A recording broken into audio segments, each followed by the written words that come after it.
thank you, all of you, for joining this meeting, which is to launch the recommendations of the Expert Working Group.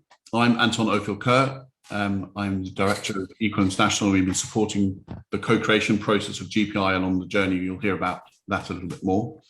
But let me start by giving a huge thank you and shout out to our really impressive panelists. It's a real honor to have you, Helen Clark, Mariana, so good to have you, Gpi, real pleasure to have you join us. You've been part of the Expert Working Group, sometimes in person, sometimes virtually, but always the contribution has been really helpful. Mavis, Harpinder, Christoph, Ben, Alicia are all on the panel today, but behind the scenes, they are representing the work of the Expert Working Group, and there's many members of the Expert Working Group that are on this call who don't necessarily have a role in the event, but you'll be able to see, hopefully by their backdrop, that they're Expert Working Group members. Hopefully you've all received the agenda, and we're going to use a PowerPoint, which we'll start now just to kind of go through. But in the agenda, just so it's clear, I'm going to run through a little bit of the story so far. For those of you that haven't been part of the journey so far, you'll see that we've done the Expert Working Group did a report on progress last year, which then went into a consultation process. So we'll do the findings from the consultation process that Solange Baptiste will be presenting. We then have the recommendations of the Expert Working Group that will be presented by Harpinder. And I forgot to mention the story so far. Christoph Ben will be covering that. I'm going to then hand over to Mavis. And Mavis is going to introduce our panelists to hear their interventions, their thoughts, and to facilitate a discussion after our panelists have spoken. We're hoping to run through everything, so we've got plenty of time for a discussion. And then we'll close up 5 minutes, 5-10 minutes before we're due to finish. And then you would have all seen that on our previous events, we've done a virtual coffee event. So those of you that want to stay on afterwards, you're welcome to. So that's our agenda. The session's due to last 90 minutes. Just a reminder, please do put yourselves on. Please do put yourselves on mute if you're not talking. We don't, because this is a Zoom, we don't have control of the muting, so we rely on you to do that. So, Hugh, the next slide.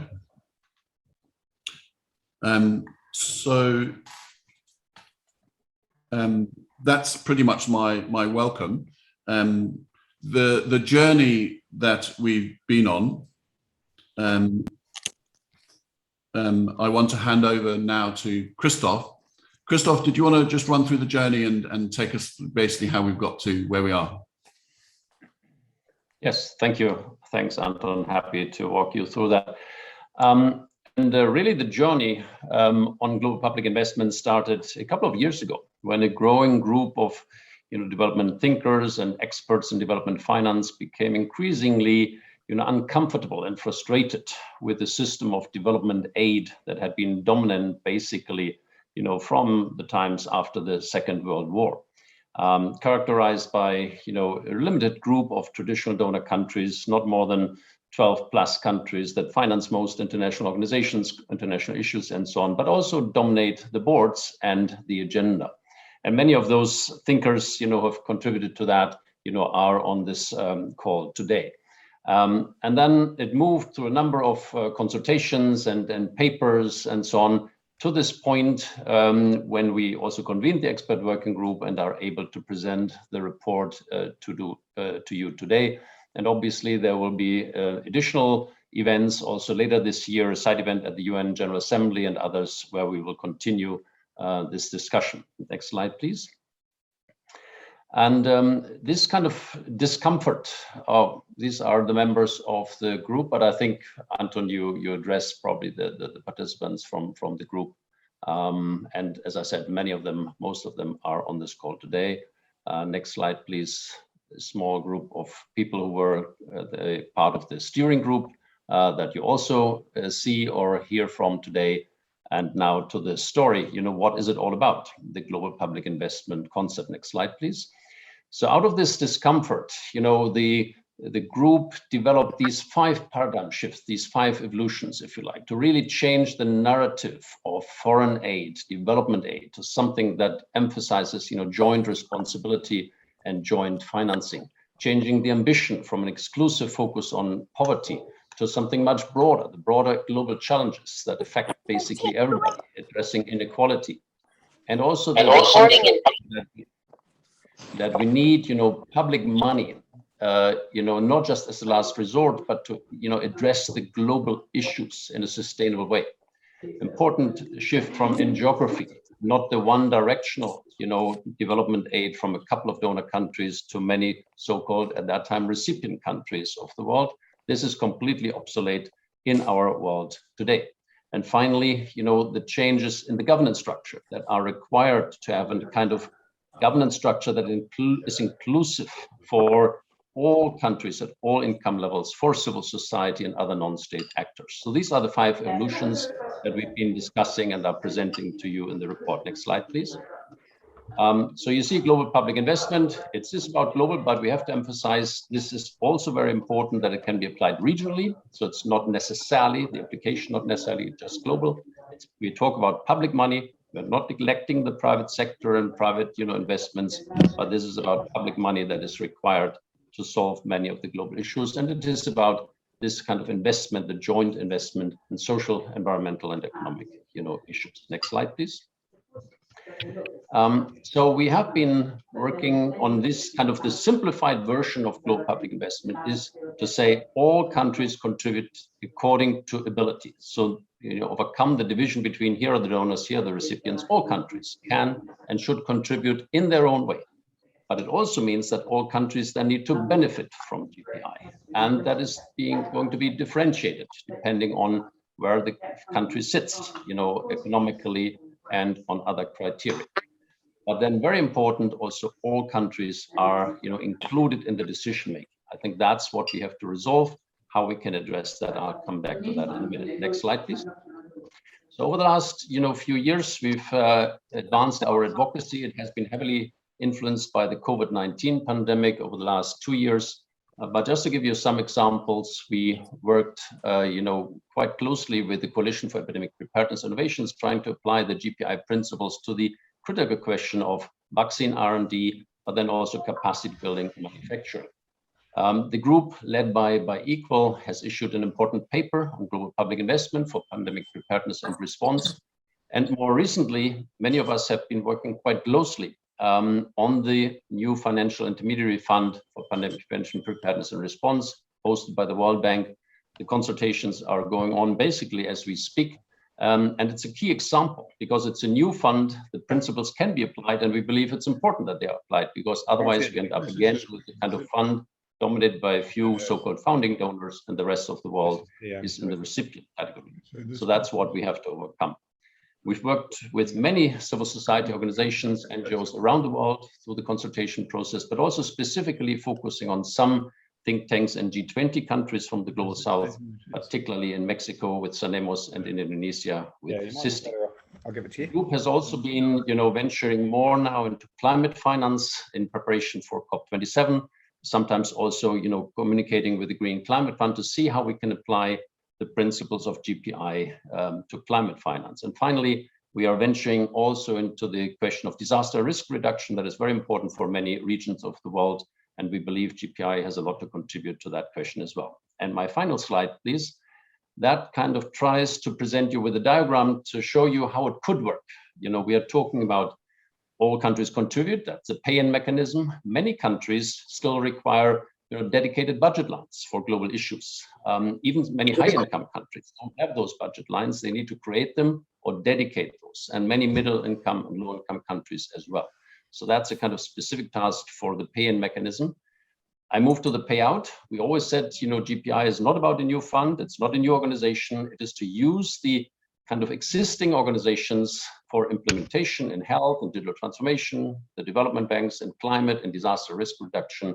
And the fifth would now be one of the key examples. And finally, the question of the governments. How do we make sure that we have a mechanism where all contributing partners, decide, and it should still be a manageable and nimble board, for effective and efficient decision making. That's, I think, where we still need a lot of innovation to kind of accommodate that. And we have shared some preliminary ideas on that, so that all countries really have incentives to contribute, but they will then be organized in constituencies where they're recognized for the contribution they make, in a kind of fair share model, not just in absolute terms, but also in relative terms relating to their kind of GNI and other factors.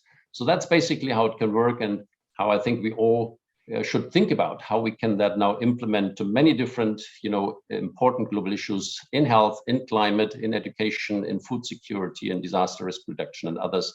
And that's what we want to discuss today, and where we are counting on your support for the months and the years to come. Thanks, and back to you, Anton. Christoph, thank you so much, and you've done that perfectly to time. We've got 166 people on the call, and it's the biggest Zoom we've done. What we're going to do is just going to do the thing where we mute everyone, and then the speaker will have to unmute themselves. So we're just going to do a mute all, and then Solange, I think you might need to actively unmute yourself.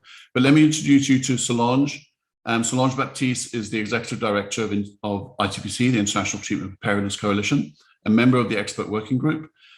Solange is going to present to us the summary of the findings of the fairly extensive consultation we did on the Expert Working Group's report, which happened over a 6-month period last year.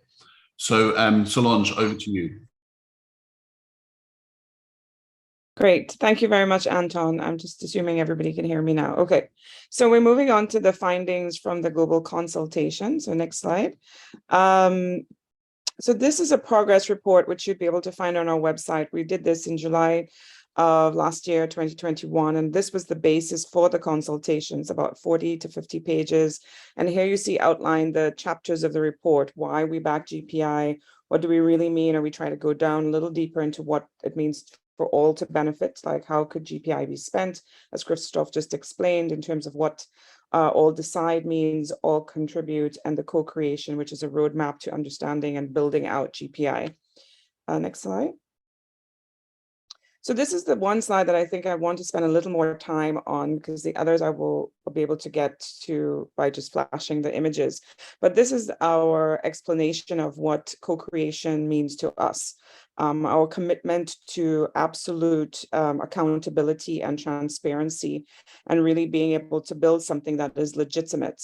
And often you would see that the words, co-creation are used interchangeably with some of those colors on the top there, in particular the purple one, which is consulting. So you have an idea of what it should be, you consult people, you validate what you already kind of think you know, and then you move on and you say you've done a good consultation. And that's sort of in the old school kind of thinking, and it was very much a deliberate and conscious design on our part to make sure that the co-creation was done legitimately. So we're looking at co-designing, consulting, co-producing and consulting in a sort of mutually reinforcing way, in a very dynamic, make it up as you go process, which is very live. And that's what we consider to be a valid process, getting us to the accountability and transparency. So if you look on the next slide now, and we talk about the consultation that happened, it's really a sliver of a piece at a point in time, which will be maybe one of a few consultations that will happen in the future. So we did a series of roundtables, we did outreach meetings, including a survey monkey. I think it was about just under 100 people. And all of these are an annex to the recommendation in the report, which is also quite long and vast, with all the inputs and the comments, feedback given by others. The next slide also shows you our countries, countries, partners in the specific region. So North America, Latin America, Europe, Africa, Asia, and the global. And so really making sure here that we kind of vast geographic spread. And getting now to the main findings. So we needed to validate the concept. Do people like it? Do people think it responds to a need? Is it something that's important and valid? And so that certainly happened. We also understood the importance of having a representative and legitimate network, which was more than getting every geography under and making sure that the global south, if we still use that term, excuse me, has a voice and is visible in the network, but making sure that it's not just think tanks, that we hear a vast diversity of perspectives. So in order for us to grow and to learn how this would actually work. We also need better communications in terms of the findings.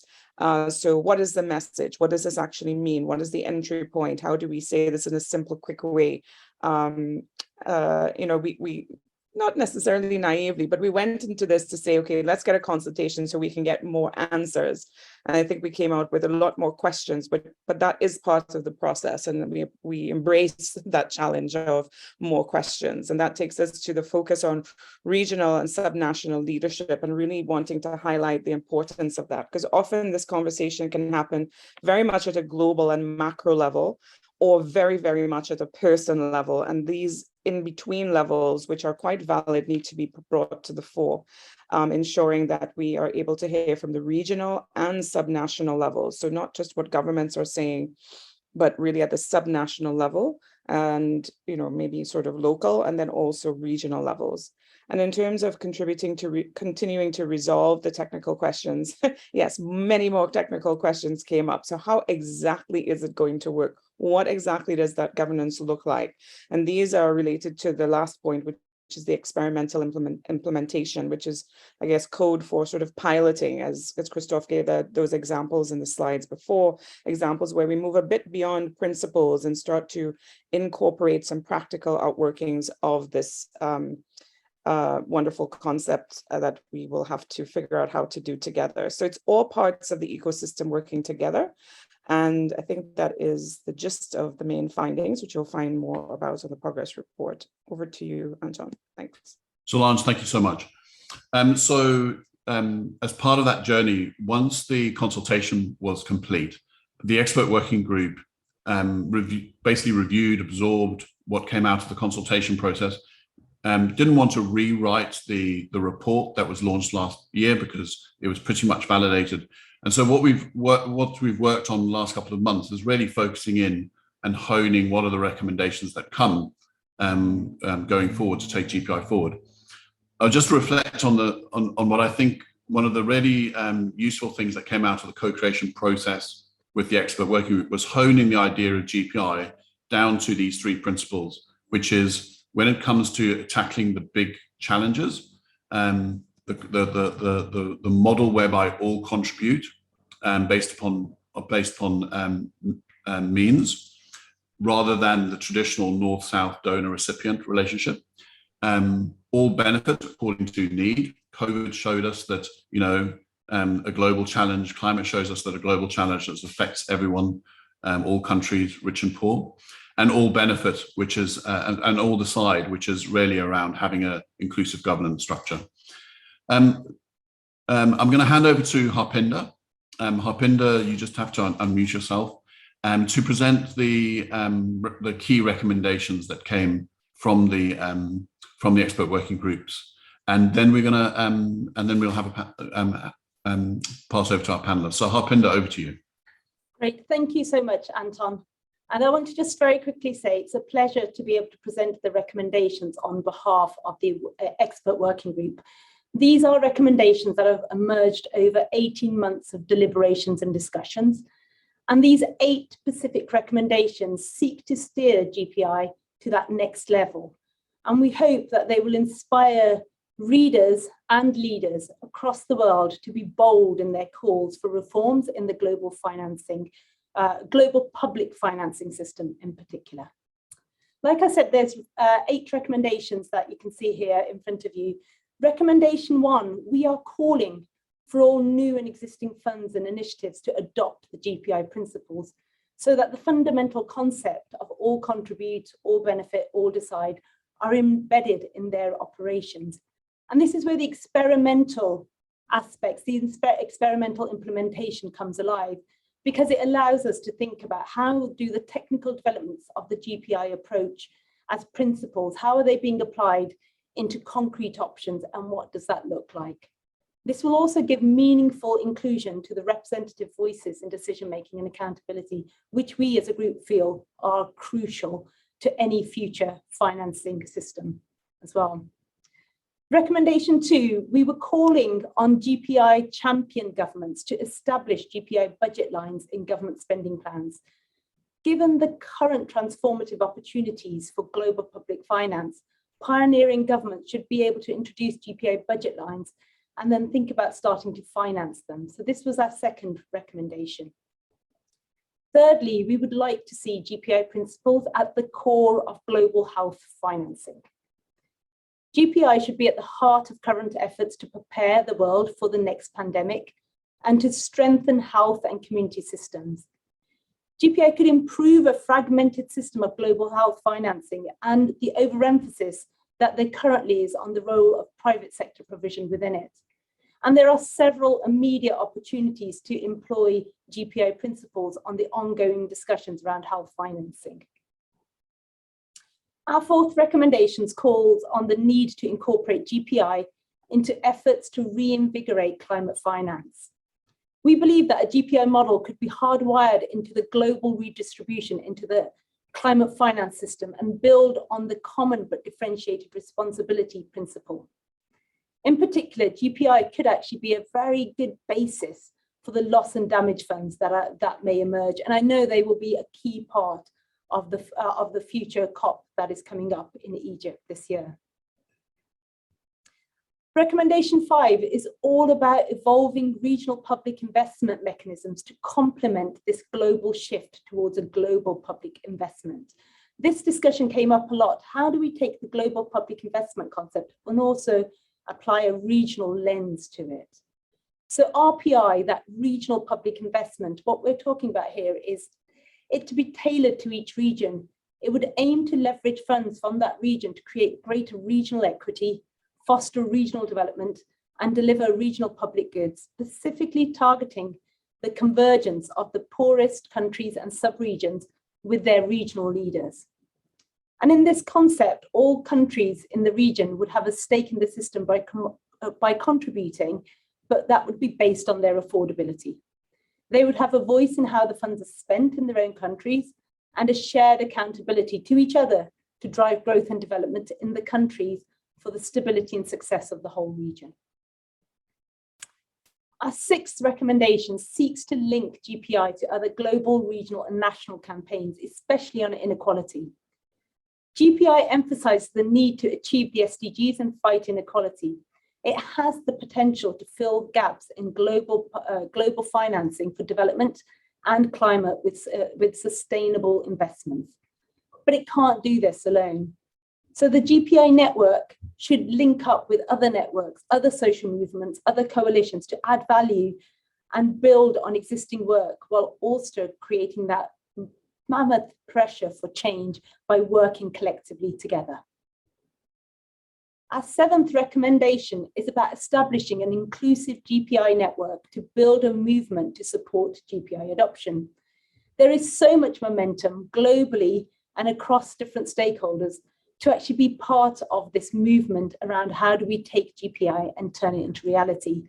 And so we are keen to promote this idea of a network, but the challenge for the network will be on how do you gather support from across the globe and give it flexibility to member organizations to lead in different ways in their own spheres of influence, while at the same time staying aligned to a broad theory of change that holds the network together. For us, it's quite important that we have strong leaderships from organizations from across the globe, change makers, experts, to really bring this network to life. And finally, our eighth recommendation, we call upon the GPI network and its members and other wider movements to engage in the road to the 2030 agenda through the UN processes and other processes that are going to get us towards 2030.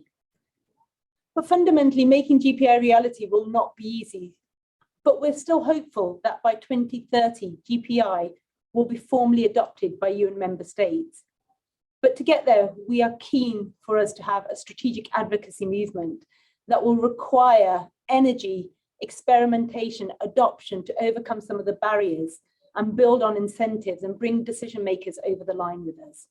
So engaging in the major UN process is going to be very critical for us over the next few years to do that. The challenge at this point, now that we've got these recommendations, we've done all the work that you've seen that Christoph and Solange have presented, is to actually, how do we incrementally now introduce GPI in global policy making? This will fundamentally require continued technical development of the concept, and more importantly, some of that political momentum building. And in short, for us, we need this new phase now to be building on and promoting GPI and pushing it out to a wider set of actors as well. And this is why I'm particularly excited for us to launch the expert group recommendations today. And I hope you will support us to be able to get these recommendations out to your networks, through your social media, and create a discussion around GPI and why it's important and how it can actually move the global public financing infrastructure forward for the future. I want to just very much at the last moment finish off by just thanking all my fellow expert working group members who are, many of us I think are with us today, and you'll see our screens and be able to spot who they are.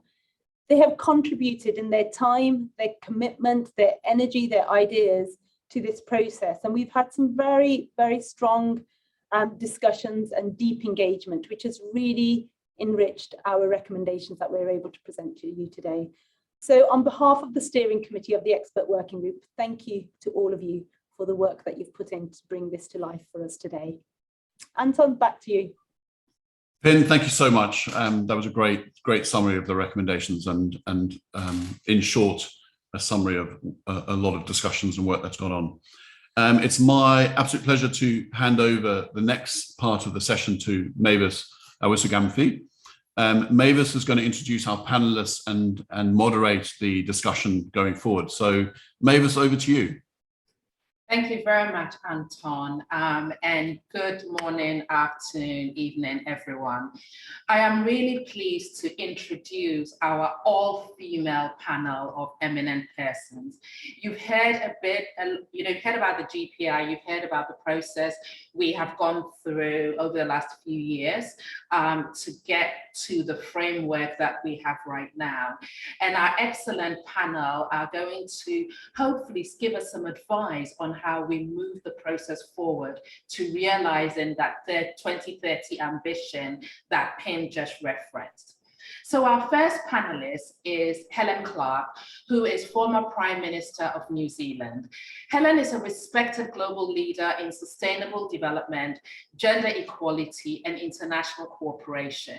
She served 3 successive terms as Prime Minister of New Zealand between 1999 and 2008. Following that, she became the United Nations Development Programme Administrator for 2 terms, from 2019 to 2017, and she was the first woman to lead the organization. She was also the chair of the United Nations Development Group, a committee consisting of the heads of all UN funds, programs, and departments that are working on development issues. In 2019, Helen Clark became patron of the Helen Clark Foundation, and she's an active member of various international organizations. And we are truly, honored to have Helen as a champion of the GPI.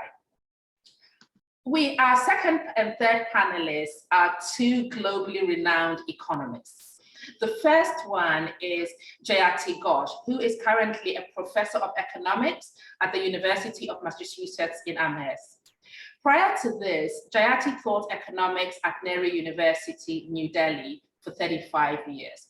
She has authored and or edited 20 books, including the forthcoming Making of a Catastrophe, COVID-19 and the Indian Economy, and the co-edited Elgar Handbook of Alternative Theories of Economic Development, as well as writing more than 200 scholarly articles. She's a member of the UNSG's High-Level Advisory Board on Effective Multilateralism and the UN's High-Level Advisory Board on Economic and Social Affairs, as well as the WHO Council on Economics of Health for All. Since 2020, she has been a member and a strong supporter of the expert working group of the GPI. So again, a very accomplished individual in global economics, looking at global financing issues, working with the GPI team. Our third panelist is Mariana Mazzucato, professor in the economics of innovation and public value at the University College London, and she's also the author of Mission Economy. Mariana is currently a professor. Mariana is currently also the founding director of the Institute of Innovation and Public Purpose. She is winner of international prizes, including the 2018 Leontief Prize for Advancing the Frontiers of Economic Thought and the 2020 John Van Neumann Award. Her award-winning books include The Entrepreneurial State, Debunking Public versus Private Sector Myths, and The Value of Everything, Making and Taking in the Global Economy. She advises global policymakers and is chair of the World Health Organization's Council on Economics of Health for All, and a member of the UN High-Level Advisory Board on Economic and Social Affairs. And for those of you who have seen Mariana in her different TED Talks and have read articles and papers by her, can see why she is such an excellent individual to have on the panel today. We are honored to have three such strong leaders championing and guiding the work of the GPI. So let's start the discussion. I'd like to start with you, Helen. You have researched and commented extensively on the health sector. And in the recent report on the Independent Panel for Pandemic Preparedness and Response, you basically called for the GPI. Can you explain to us why the GPI is the right platform for addressing global health challenges that we have today and others that we expect to have in the future? Over to you. Well, thank you, Mavis, and greetings everyone from New Zealand in the middle of the night. Yes, the Independent Panel on Pandemic Preparedness and Response, which I co-chaired with President Ellen Johnson Sirleaf of Liberia, came down strongly for what is in effect a global public investment approach to financing pandemic preparedness and response. We called for the establishment of a financing mechanism, not a new institution, but a mechanism which would be funded on an ability to pay basis, from each according to their means to each according to their needs. And we did that because we felt that that kind of formula would give certainty and predictability to the resourcing that needs to be raised every year, year in, year out, to ensure that there is a global state of readiness to ward off a pandemic, and then to leverage from a facility in the event that a pandemic threat emerges. What very much concerned us as a panel was that attention would wane from the pandemic. Now, we presented our report in May 2021. Look at it now. Hasn't attention been diverted from the pandemic? The pandemic's still raging, by the way, but who's talking about it? We're talking about Ukraine. We're talking about all sorts of things. We're not talking about the pandemic, and we are leaving, so many countries in the same state of lack of preparedness and lack of, the financing required to prepare, as was the case before. So it seemed to us, for consistency, predictably, reliability, to raise that 10 to 15 billion a year to ensure that there are no weak links in the chain of preparedness, we needed this kind of formula. Now, just to make one more quick point on this, of course, the response to date has been the proposal for the Financial Intermediary Fund, which has been pushed very hard by the United States with the best of intentions, and the Indonesian hosts of G20 have embraced it. To what extent it's fully embraced by all members, who knows? But in all honesty, this is a lost opportunity, because it's being set up as a classic donor-driven fund with the power with the founding donors, when it could have been set up on this kind of model. And I think that we have to not give up on this, but advocate for it to transition to such a model, because it's not going to get the money it needs on the current funding model it's set out on. As of June, as I recall, of the 10 to 15 billion a year that's needed, there was roughly $1 billion that have been put up. And as I think Gordon Brown coined the phrase about the COVAX funding, you know, here you're trying to fund a global public good with a charity whip around. This isn't good enough. This is why we need a global public investment approach. So that in a nutshell was our argument. Thank you very much, Helen. Jayashree, I'd like to come to you. Helen talks about, the fact that we need a new model, a new approach, not necessarily new institutions. And she also referenced the challenges we are facing as a world. So, we've moved on to the next crisis, even though the last crisis has not passed. Now, in previous meetings, you have emphasized that the GPI idea is only one part of the answer to the current global crisis, and needs to come as part of a much bigger and more structural package. So we need to think about things like debt restructuring mechanisms, a more holistic global tax reform approach, better regulation of multinational companies, etc. Can you maybe share your ideas in this area and how the GPI can complement, augment these, a range of package of solutions? Yes, thank you so much. And I think, Helen has already beautifully laid out the essential principle for why we need GPI. Because we have global public goods, and let's face it, enormous global public bads that need to be dealt with. And they will not happen with the traditional donor and recipient kind of model. But the thing is that we are now, I would say, in a situation of extreme urgency.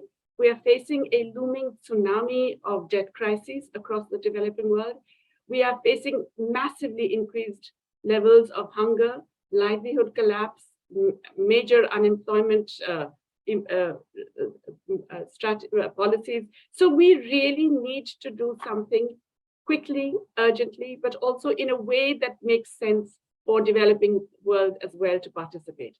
The problem is that right now, it's not just that it's a donor-driven model, which is Helen is absolutely right. The Financial Intermediary Fund, for example, which Mariana and I have also critiqued, is far too much in the traditional model that really will not deliver. But it also has no currency now in most of the developing world. Very large parts of the world do not feel that they are actually actively a part of this. They do not see this as representing them or their voices in any meaningful way, and they do not see this as something that they would gain from effectively. What we have to do is dramatically alter a global multilateral system, which currently is simply not fit for purpose. We are unable to meet the challenges of a pandemic. We are unable to meet the challenges of climate change. We are unable to meet the challenges of massive economic and political instability resulting from financial speculation and profiteering in food and fuel industries. Now, all of these can be dealt with. They can be dealt with a combination of regulation in markets, with a combination of shifting the incentives in markets by getting rid of fossil fuel subsidies, shifting them to green subsidies, and a combination of raising revenues of governments so that they have more taxes, tax revenues, more other revenues that they can also put towards global public investment. This can be done, but it requires much greater international cooperation.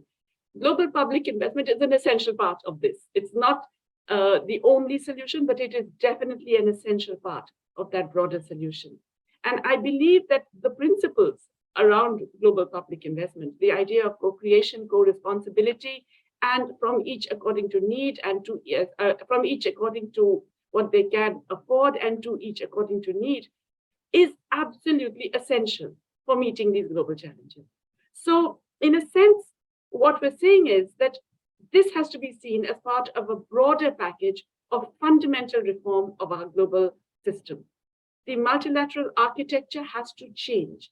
The power structures that are now entrenched and which operate in favor of, let's face it, large corporations and very, very rich individuals and opposed to everyone else, that has to be changed. The incentives have to be changed. Governments have to represent people in ways that actually mean that they will encourage innovation in ways that represent people, that they will regulate the global bads, and they will encourage and incentivize the global public goods, which also means that we need to change the structures of wealth. It's not just private wealth inequality that has dramatically changed. The World Inequality Report tells us that public wealth has collapsed as well.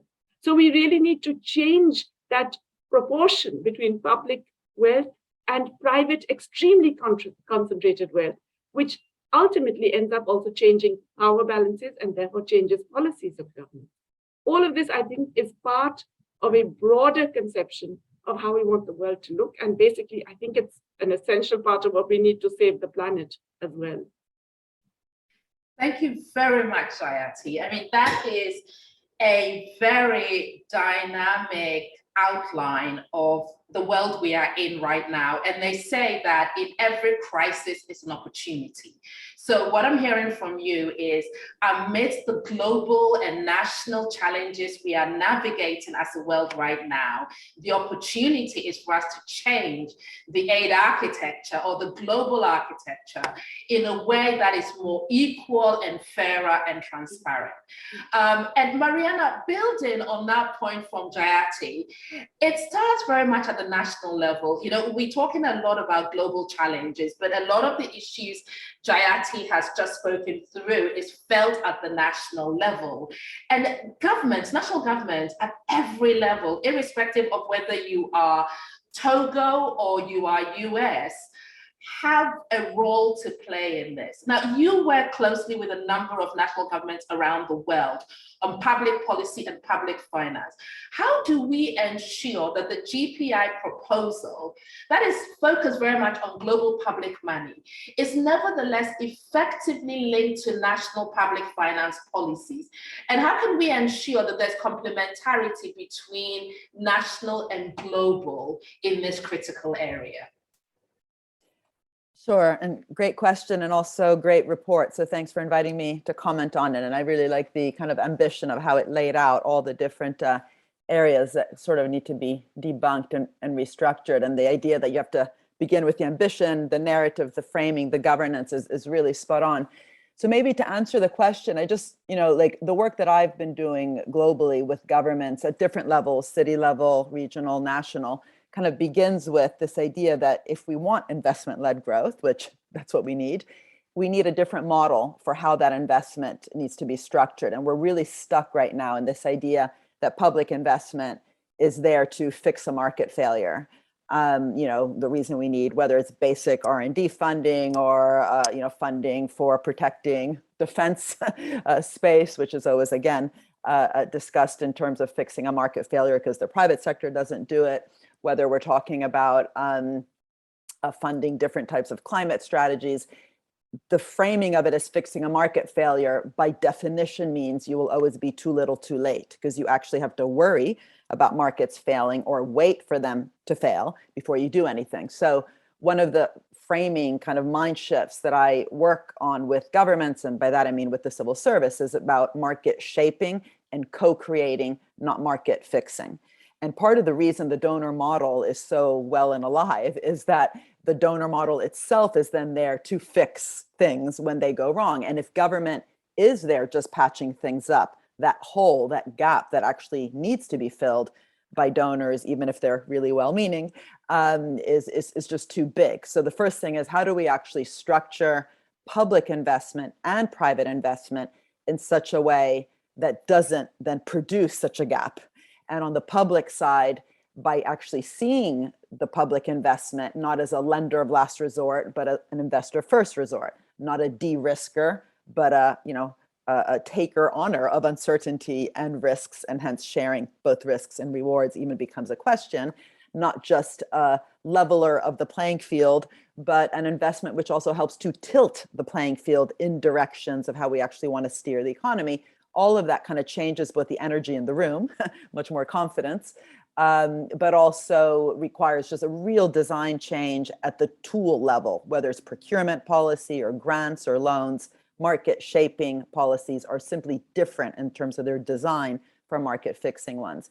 And secondly, on that, if you think of even the concept of the public good, it sounds good because one of the words is good, and there's two words there, but it's incredible that it has been sort of captured by this idea of market failure fixing. So the common good is much broader, and the common good is a kind of a framing that I'm also trying to help develop in the health space, which is about, we actually have objectives we want to reach. So if health for all is the goal, it's not just about creating vaccines, but vaccinating everyone in the world is the mission.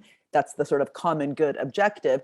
And that means that, again, the design of the public-private collaboration is very, very different than if we're just saying, oh, we just need more vaccines out there. So the design of the public-private partnership, the deals that are struck, both in terms of the design of the intellectual property rights, for example, which, as we all know, are often just used for rent seeking. So patents are often too broad, they're too wide, too strong, hard to license, too upstream. That's a failure of actually governing an innovation system towards common good metrics.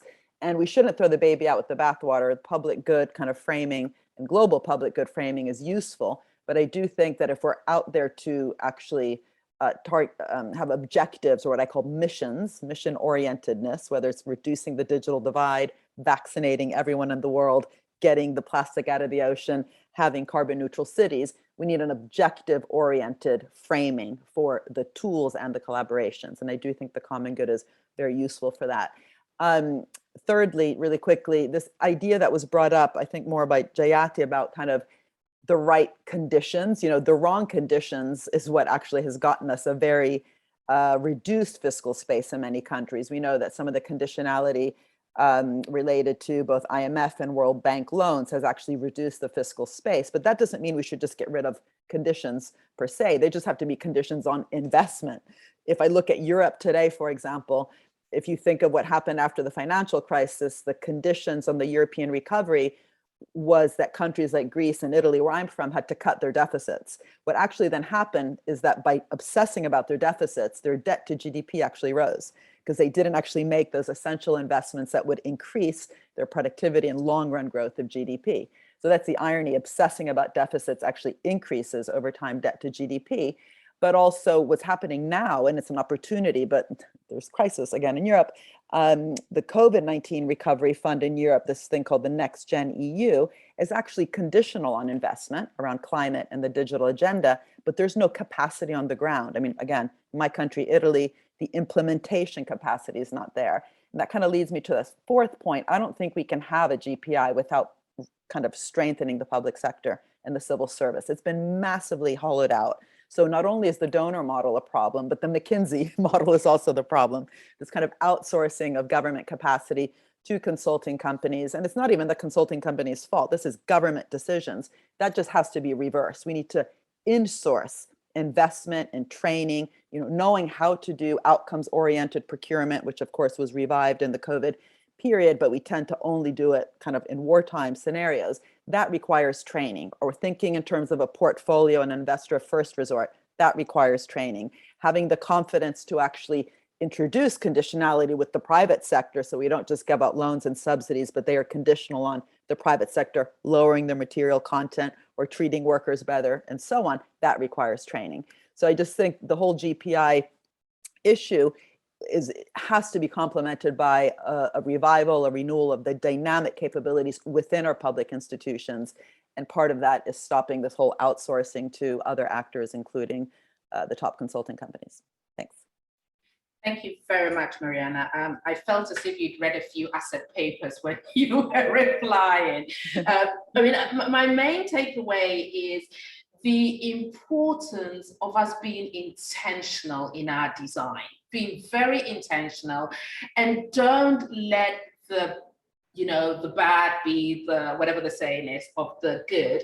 But to really be intentional in our design, but really think about our end game. And the end game is common good. global public goods, global public ills that we are trying to solve. We're doing all of this for the common good. So ask yourself about the choices you're making and how those choices will end up for the long-term common good, rather than what might be a short-term win. And your second point on capacity, the importance of national capacity if we are going to take on this new approach is so critical. So what I'd like to do, building on that, is to go to the next set of questions, which is how we build up the GPI approach. And Helen, I'd like to start with you. Let's look at history. You steered the ship as the SDGs came to life. As we think through the GPI, it would be good to hear your reflections on how this radical paradigm shift came about in 2015, despite opposition. Are there lessons from this process for the GPI as we embark on transforming it into a viable alternative or additional platform for financing global public goods to achieve the common good? Yes, and I want to link it to something very important that Jayati said. So if you look at the paradigm shift to the Sustainable Development Goals, it was very much driven by developing countries who felt that they had never really had a say with the Millennium Development Goals. There were the 8 goals and 27 targets, and except for the last goal, which said something about partnerships, which there was never enough action on, these were all things that developing countries were supposed to do, but without any guaranteed flow of funding that would make it possible to achieve. And of course, most weren't achieved. And so they said, look, development, it's not just about us, it's about all of us. We need sustainable development. Everyone's got to play a part in that. And of course, if so-called rich countries are honest and look at the areas identified in the Sustainable Development Goals, tell me a rich country that doesn't have poor people, doesn't have kids going to school hungry, doesn't have profound inequalities, doesn't have major carbon footprint issues, doesn't have education that doesn't reach all, doesn't have actually equal access to healthcare. So we may have huge differences in degree of challenge, but we're all fundamentally faced by the same kinds of challenges. So that was the thinking behind it, to have an acceptance that these challenges were global, but B, that the old model of development, which was based on taking more from the planet than the planet could accommodate, was wrong, and we had to try to think across the pillars of sustainability. So long story, I hope, in a capsule. And then when the SDGs came through, they did have ownership. I do worry now that because so little has been done to advance them, and we've suffered such tremendous knockbacks, not least through the pandemic and now the spillover impacts from Ukraine, that you start to hear rumbles that the SDGs are starting to be discounted, even where arguably they might be of the most benefit. So as Jayati says, when developing countries look at the 5th, they think, well, what's in this for us? We're not in the governance. What's this about? Is it ever going to deliver for us? And I think we need the kind of momentum that drove the SDGs through in the first place to really start pressing through on global public investment. And I like the way that the group that has worked on the concept has come up with the idea of future funds being modelled on this concept, all existing banks and funds being challenged to see whether they would be prepared to be part of a transition. I think that the governance is the key thing. You look at how, for example, the IMF capital contributions, there is a sort of from each according to their means element to that, but the governance is hopeless, isn't it? Because the power lies with the greatest contributors. You look at the UN, which has a sort of equitable membership financing formula. But who's got the power? 5 old permanent members. So it comes to a governance issue, and I think this demand for equitable, inclusive governance based on fair formulas is something that we just have to try to push through all these mechanisms that are supposed to help, but actually don't help enough because the governance isn't inclusive, and frankly the funding isn't predictable or adequate. Back to you, Mavis. Thank you so much, Helen. For me, one of the biggest opportunities, as you rightly point out with the SDGs, was the level of ownership. But even with the setbacks, one of my biggest disappointment was the fact that we didn't get European and North American countries to report the same way we got other countries to report. So the ownership was there, but full ownership wasn't there, which is disappointing. But moving to you, Jyoti, and building on the lessons from the SDGs, the world is changing. We have newly emerging global powerhouses, such as the BRICS. And these countries will be key for the success of the GPI, and they will have to behave in a slightly better way than some of the old powerhouses have behaved when we've looked at the global financing space.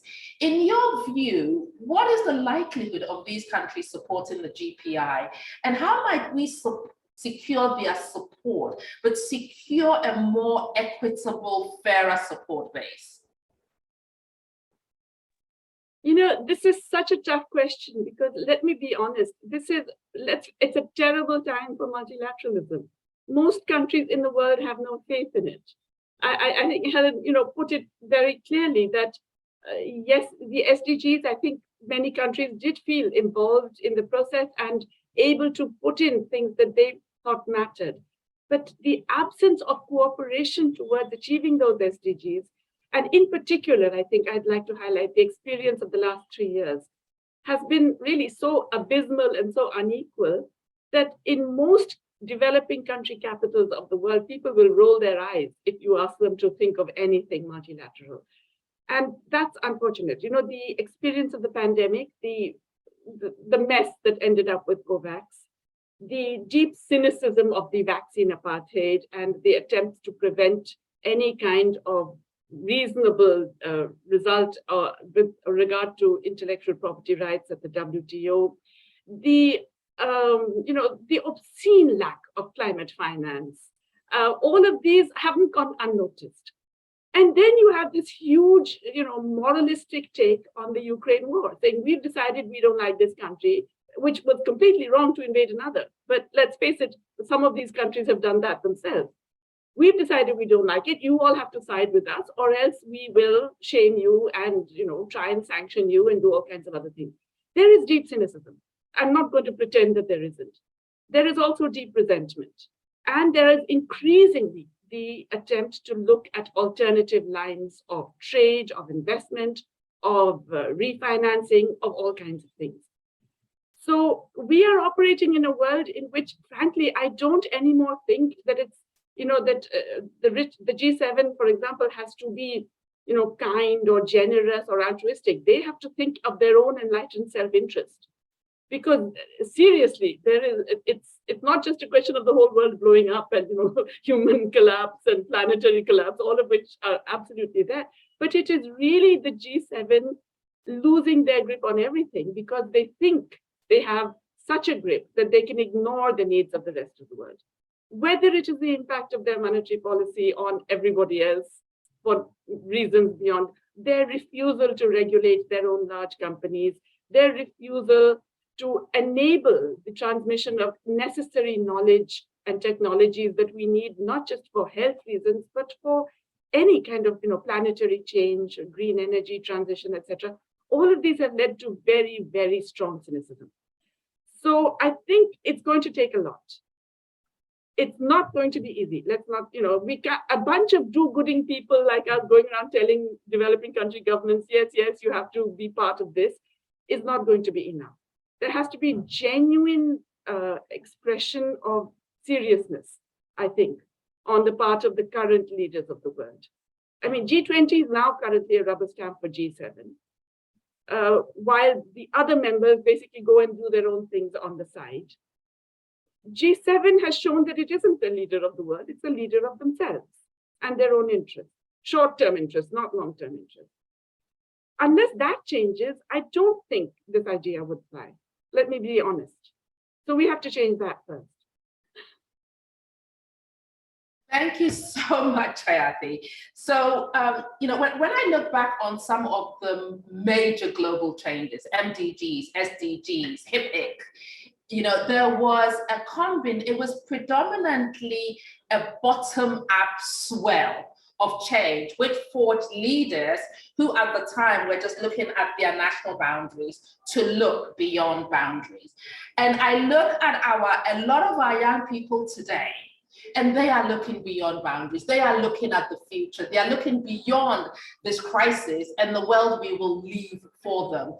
But they don't like our narrative. They think our narrative is outdated, it's not unifying, etc.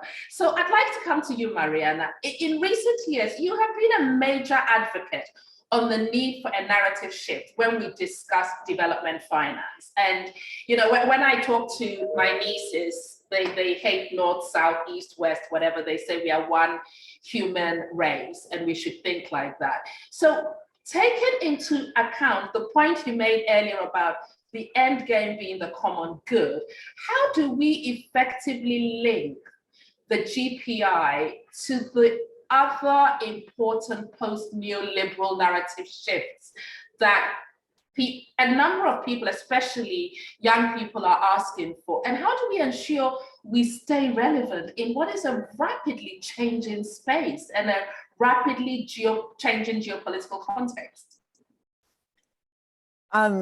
Again, great question. So, you know, one of my things recently, especially my discussions in Latin America, with these new progressive governments, you know, like we have the first progressive government in Colombia ever. And of course, we have a very young, very inspired team running Chile and so on, is that the progressive agenda needs to be just as much or just as ambitious on how we talk and frame and the narrative around wealth creation as we are on wealth redistribution, right? So for a long time, for all the good reasons, the social democratic idea was on basically redistribution. And that's why we need progressive taxation and not regressive taxation. And that's a very important agenda, but there's nothing to redistribute if we don't create that wealth in the first place. And it just seems that there's a real hold on the discussion, the narrative, the storytelling about wealth creation from the right, from the conservative kind of agenda, from a increasingly xenophobic agenda. And so how do we actually create value? And I'll sort of, you know, put value and wealth in the same discussion here, but obviously they're different, in a different way, but also how do we talk about it in a different way? And I was always struck how Lloyd Blankfein, the head of Goldman Sachs, the year after the financial crisis, just very confidently said, Goldman Sachs workers are the most productive in the world, you know, after receiving a 10 billion bailout from the US government, but he was right. And he wasn't trying to, you know, make people laugh. He's right. How we actually measure value, we confuse price with value. And if you're just paid a lot of money, forget, you know, discussions of why people are paid what they're paid. If you're paid a lot of money, how we actually do the accounting makes you actually look more productive. It becomes tautological. So do you ever hear school teachers talking about themselves as wealth creators, so on and so forth? So really debunking that whole wealth creation narrative, that self-confidence, the arrogance of those who call themselves wealth creators. And by the way, then to support things like UBI, universal basic income, is not surprisingly supported by the Silicon Valley crowd who think that they're like the heroes of the world.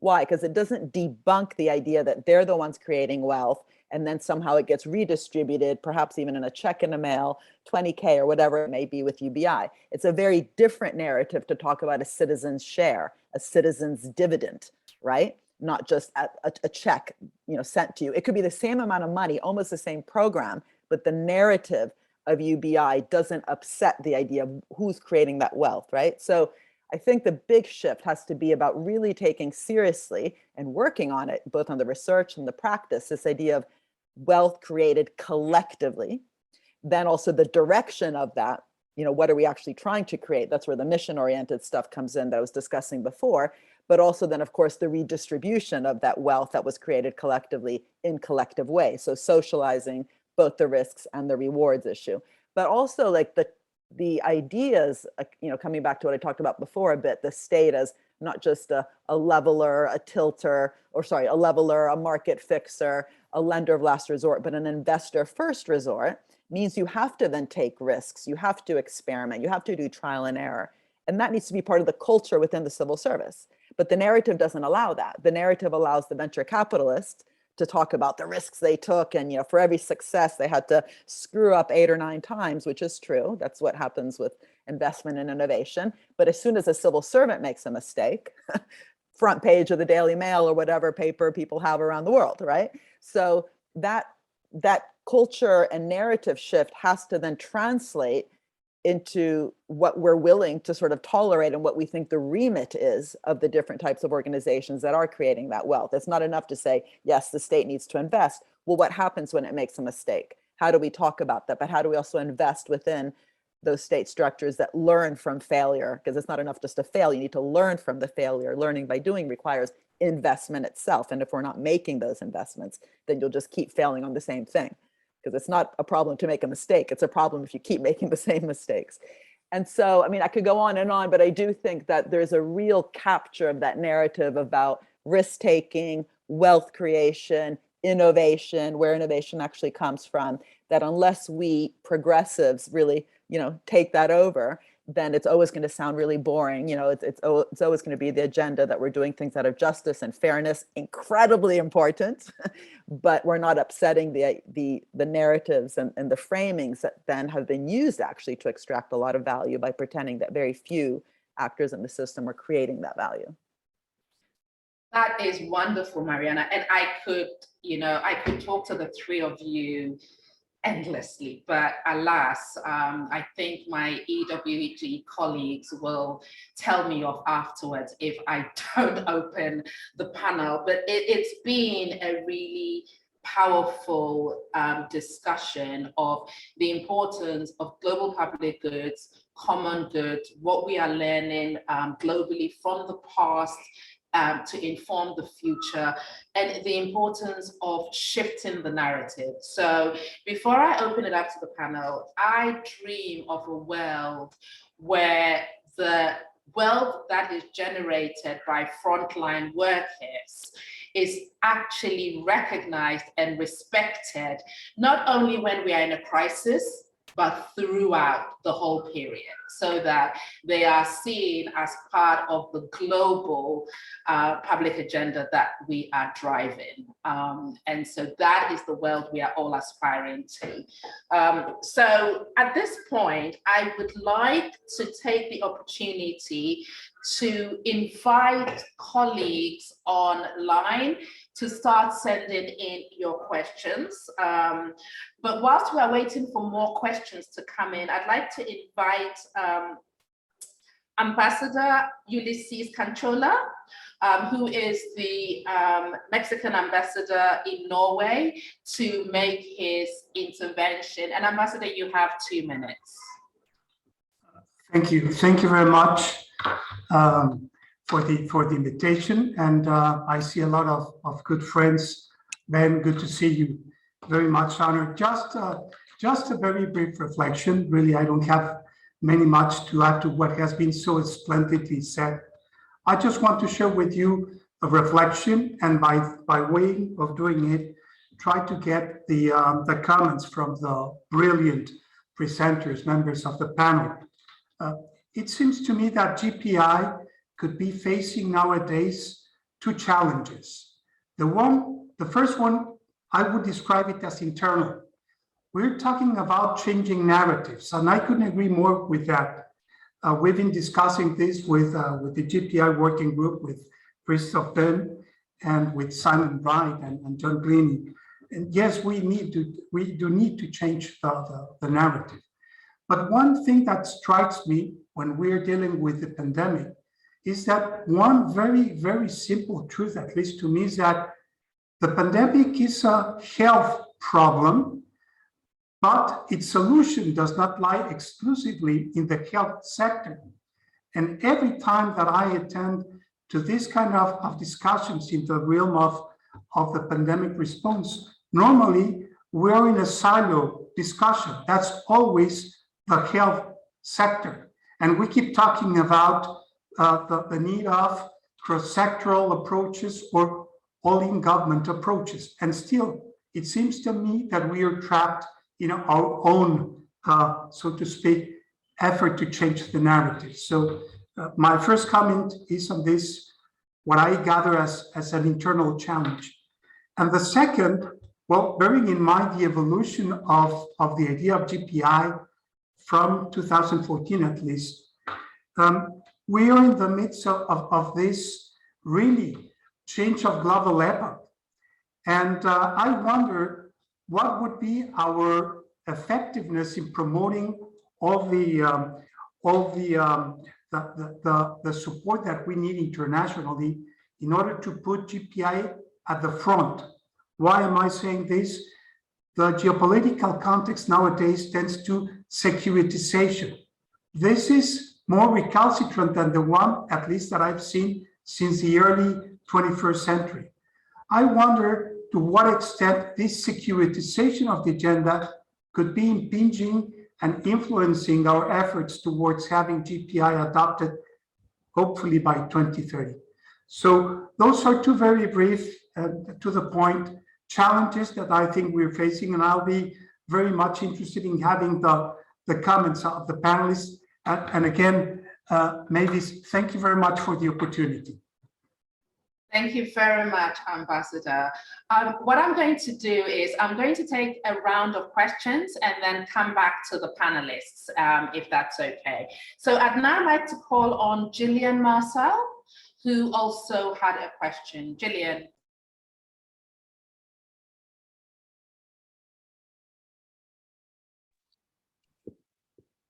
Thank you. Jonathan invited me to make a short contribution, so I will make sure that I frame it as a question as well.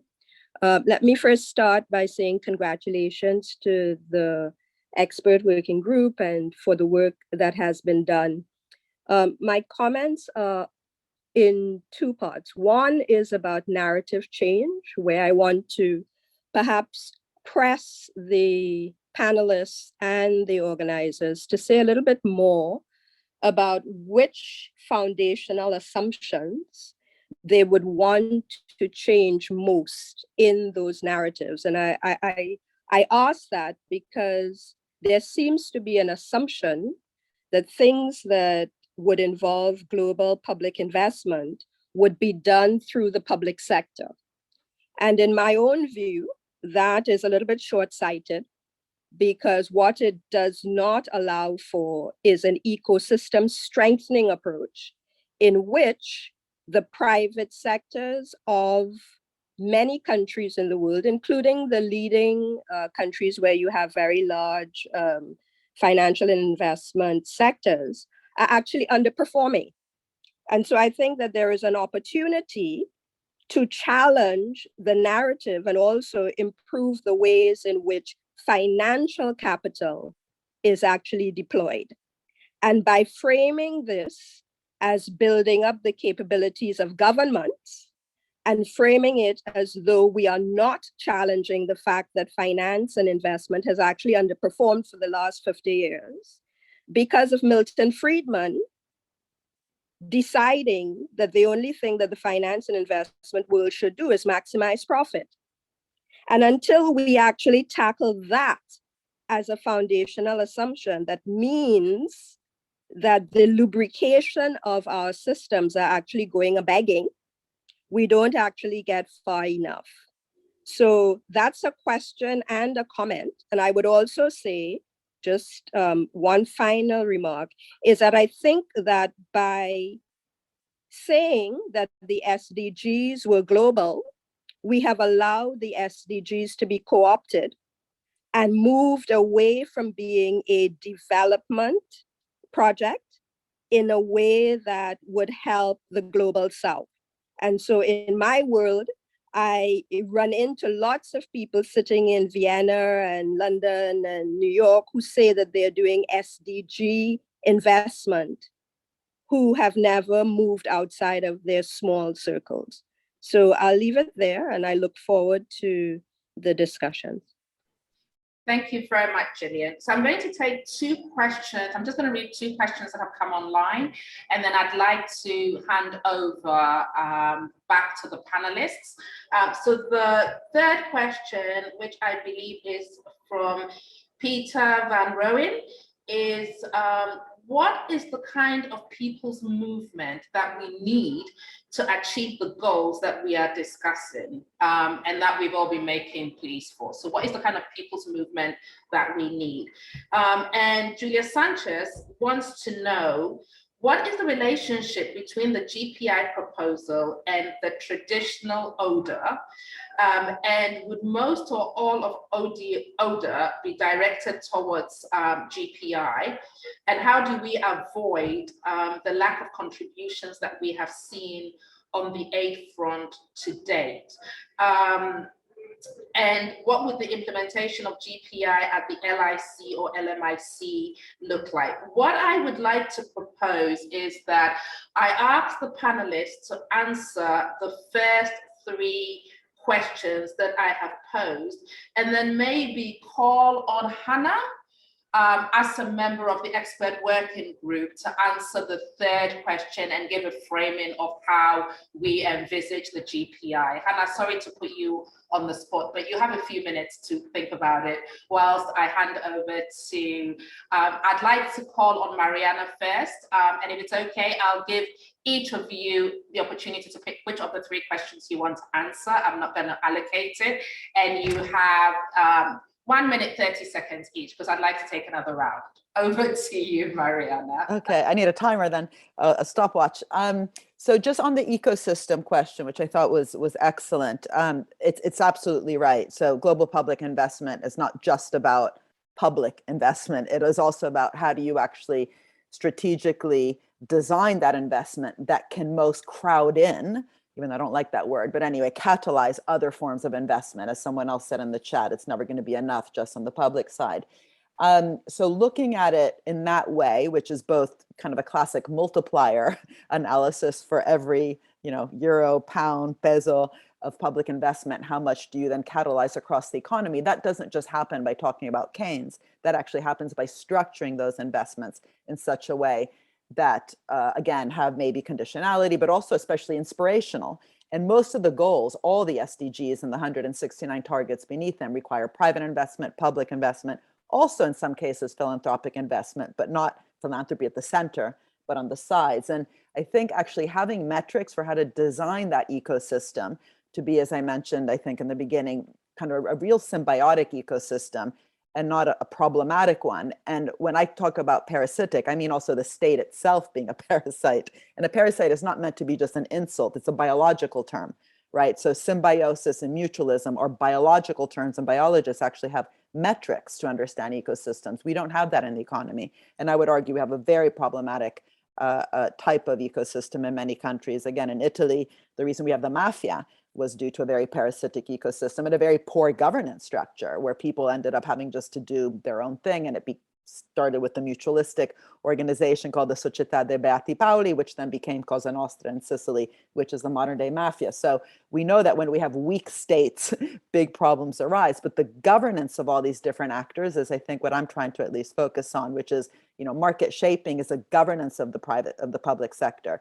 The private sector, which you alluded to in terms of Milton Friedman also, like this idea that you're just supposed to maximize shareholder value is what has actually created a massive lack of reinvestment of profits. So the profit share globally is at a record level. The labor share is at a record low. These profits are not getting reinvested back into the economy. To a large extent, they're being handed out to shareholders in different ways. So $5 trillion have been used for just share buybacks, buying back shares to boost stock options and executive pay. So these governance issues in both public and private are critical, but also how they work together to foster as much total investment is central. Thanks, Mariana. Jayati. Yeah, I think Mariana added, encapsulated that beautifully. And I want to add another point that she has made a lot in her own work, which is the need for a longer term perspective, patient finance, because both public and private sectors haven't had that. So that foundational assumption, I think, that you asked about, a lot of that also has to be to think, well, obviously now climate is an emergency, but you really have to think for the longer term. You can't simply say, oh, there's a war, I've got a midterm election, I'm going to fund fossil fuels. There has to be a broader sense of what is required for the sustainability of that society, economy, and so on. I want to pick up this question about how do we change the narrative. It's a huge one, but I'm teaching in the US now after having been all my life in India professionally, and I'm struck at the lack of knowledge. I'm sorry, I'm in a northeastern part of the country, which is very enlightened, very liberal, everybody's progressive, people simply don't know. So, this lack of knowledge, there is such lack of awareness of some of the basic things that we are assuming, I think everyone in this group takes for granted. So maybe a large part of our work is just getting across some of these basics to people. That, that the US buying you vaccines and giving you free vaccines is not a solution if it is grabbing vaccines from the rest of the world and preventing the knowledge that would enable wider production in other parts of the country, because you will keep getting new infections because of mutant varieties. Somehow people don't get it. My own students don't have heard that argument for the first time in my class. There's something wrong there. There is a basic lack of some minimal knowledge and understanding, which I think is our first task if we're going to change the narrative. And a lot of Mariana's work, I think, is terrific simply because it provides that change in narrative acceptable to a lay audience. I just want to go back to the BRICS issue, that, one of the reasons why global public investment would be acceptable to developing countries, BRICS and others, is because it is not ODA. Because it isn't that whole patronizing, colonial, we know better than you, we're so good to you, we're going to help you out approach. It is one in which you are participants in a broader process that has global implications and is about the common good and about a broader public purpose. I think that message also is something that would resonate much more widely if we could actually get it across significantly. Thank you, Jayati. Helen, over to you. Yes, well, in 90 seconds, a couple of points. Firstly, of course, there's a role for private investment, and the more that organizations like UNEP can be encouraged to try to mobilize private investment around agendas like principles for responsible and sustainability in banking and so on, all the better. That's important. But I come back to a point that Mariana has pressed, that there is a role for global public finance. And what I saw, particularly towards the latter end of my years at the UNDP, was that a lot of the donors were really sort of seeing that, this could all be pushed to the private sector, that once a country moved up the ladder from low income to low middle income, it was no longer of interest as a development partner. It was now a trade and investment partner, and you could hand your interest over to trade missions in the private sector and opt out. And I think there just is this compelling need for public money to be coming into investment at the global level from each according to their means to each according to their needs basis. So we have to try and get that hook. I was going to make one suggestion about a platform where I think these issues could be usefully debated, and that is through the OECD Development Centre, which is the only part of the OECD which is actually inclusive and has membership from both within the OECD and from a broad range of developing countries. A number of us with development background are currently advising the Development Centre on its forward strategy, and that leads me to say that I think it could be an inclusive platform outside the toxic geopolitics now affecting the UN system and other intergovernmental meetings like G20. So worth taking it up there, I think I would say to the organisers. Thank you. Thank you very much. And Hannah, I'm not going to call on you because I have used up the time, so forgive me. And Anton, as I hand over to you and you wrap up on the next steps and our colleagues can learn more about GPI, maybe you could talk very briefly about the link between GPI and Oda, just so people understand the model. And at this point, I would like to give a resounding round of applause to our fabulous panel. I hope you've enjoyed talking to them as much as I have. Thank you, Mavis. Totally wonderfully moderated. Brilliant discussion. We always really try to respect people's time, and we've got 1 minute before the close of the formal event. So it's impossible, it will be impossible to answer the question around the link between ODI and ODA and aid, but definitely, Patricia, if you post the GPI website link, because so much of the documents there go into more detail, but essentially it's a critique of the old model and proposes a new model. It's really down to me to hugely thank our amazing panel. You've really brought this discussion alive, taken the recommendations and all the work that's gone on up to this point and given it a really good boost, and we really appreciate that. Got to thank all the expert working group members. Most of them are online. So, and as Pin mentioned, most people, well, all contributed passionately to this work, as well as their day jobs. So we really appreciate it. I need to say a huge thank you to the Secretariat, particularly Patty, Angie, Jonathan, Simon, everyone who's kind of done a huge amount of work, and particularly Jonathan as the lead author, who's been kind of capturing everyone's thoughts, the constant evolving thinking. There was a really great question in the chat from Danny, like, what's the low-hanging fruits? What's the next steps?